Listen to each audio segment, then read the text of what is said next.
Well, Harry Harding is a professor of international affairs at George Washington University in the United States. He's recognised as one of the world's leading experts on China and the Asian region and has advised several US presidents, and he's in Australia as a visiting fellow of the US Studies Centre in Sydney, and he joins us now. Good morning. Good morning. Delighted to be here. What do you make of the situation there in Zimbabwe and the inability of the three to get in and do the work that they wanted to do? Well, Zimbabwe, Mugabe is just stonewalling at every possible step. He does the minimum to keep things going, and then when he can, he just brings things down to zero again. So in a way, it's not surprising. Disappointing, but not surprising. What should the international community's response be to this? I'm not sure what more we can do. We've imposed all kinds of sanctions. The economy is in a state of collapse to begin with.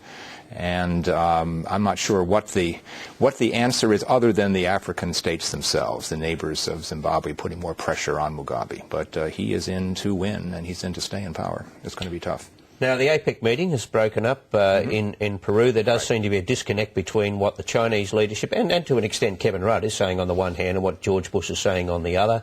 More regulation, less regulation, free markets, controlled markets. Well, I would put it slightly differently. I would say that it is basically the Bush administration and some free market, let's say, ideologues in the United States on one side and virtually everybody else on the other. I think that to see it as sort of China versus the U.S. is a bit extreme because, as you said, your Prime Minister has come out on the same side of greater regulation, and many other countries believe that we need more regulation of financial markets. So I think that it's a little bit misleading to say it's the U.S. versus China. On the other hand, it's also important to say that while the rest of APEC seems to be more keen on regulation of financial markets, they have signed on to the idea that it's necessary to resist protectionism at a time when economies are going downhill very fast. Now, they only said they would do it for 12 months, so we have to see whether the pressures will be greater after that, whether they can keep that commitment.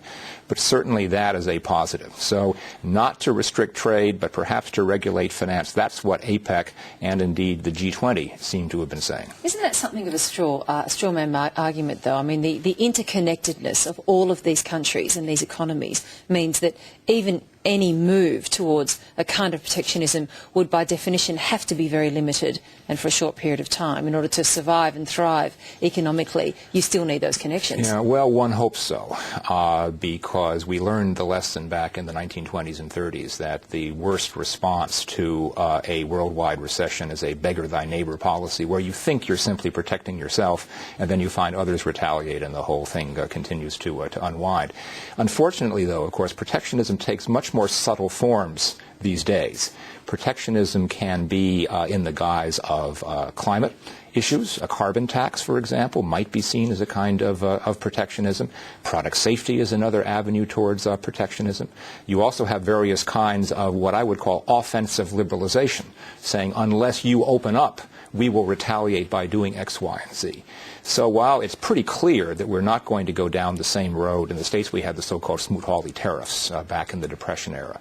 We're not going to go down that same road again. But still, protectionism is a more subtle process these days, and I hope that the APEC and G20 leaders can keep to this commitment to not only keep from backsliding, but also to go forward in the Doha round and perhaps even in the direction of freer trade in the Asia-Pacific region. And you mentioned the G20 as well as APEC, of course, represents Asia-Pacific. Right. What do you think is the emerging grouping now in the world? Is it the G20 ahead of the G7?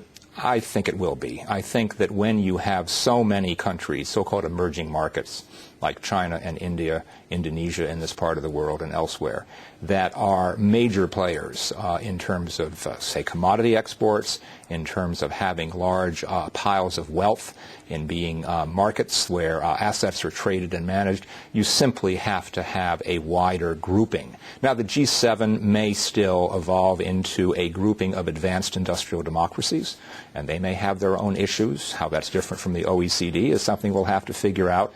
But I think that the G20 is here to stay as perhaps a more central grouping for organizing the economy, although some say that perhaps 7 is too small and unrepresentative, 20 is representative but too big. We've basically got to work out these issues of architecture, both in the Asia-Pacific region and in the world, because the current groupings either aren't right in terms of membership or don't work.